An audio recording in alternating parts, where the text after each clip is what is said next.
I'm Mark Stewart, and this is the first of my what I expect will be weekly pieces addressing other candidates' ideas. Ideas, not the candidates themselves. They deserve to be divorced from one another. Character of people is one thing. The quality of an idea is very different. And here, this is going to come with a lot of praise, a lot of respect, and a lot of fear. It's for the ideas of Elizabeth Warren. Now, she is an effective, tireless, impassioned speaker. She has eclipsed Bernie Sanders as the leading figure of modern Marxism. Look, for over 4 years, Bernie was Marxism's best overt resuscitator. His energy and his too often wayward ideas spawned a movement among young people and among disenfranchised older Americans. Disenfranchised, really not concerned, but they still have the power to vote, and they've used it. Bernie's ascent coincided with Barack Obama's more demure work to change America. Even presidents, though, have constraints.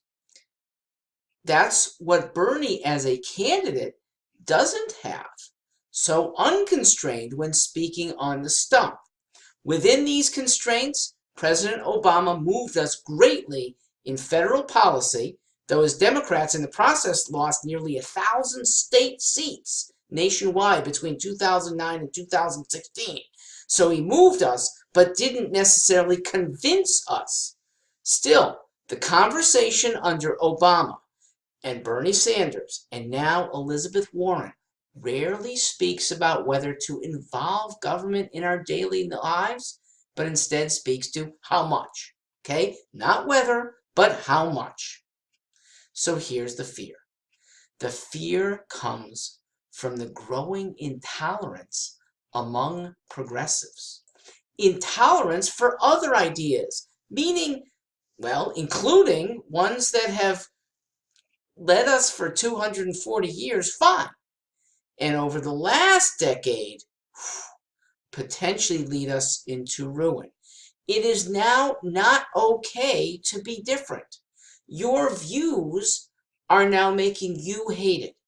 Indeed, your views, if they don't coincide with theirs, make you more than hated views. You yourself are a racist, a bigot, or a phobe. Pick your to fill it in. The result is an untethered hatred and in some cases violence. When people get the license to do violence to others based merely on their views, it's the end of the American creed. And it's a return to a very primitive, brutish society. Senator Warren's role is as a base for these very outlandish and at times dangerous people.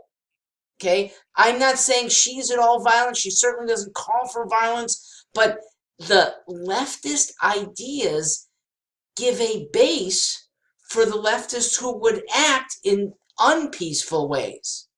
Now, Senator Warren's role started with her own professional ascent, and it's worthy here of looking. She elevated herself to the top echelon of the teaching profession, a tenured professorship at Harvard Law School, and she did it based on playing to not her smarts, her background work, but her ethnicity.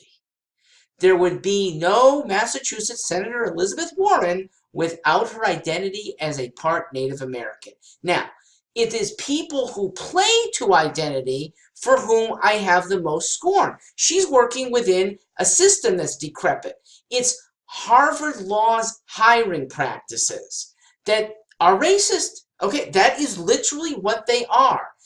An individual's racism is not very fearsome. An institution that's racist, it truly blocks people. Or it elevates some preferred people, but not based on merits. It's without regard to merit. It's regard to some underrepresented race that the institutions are making elevations.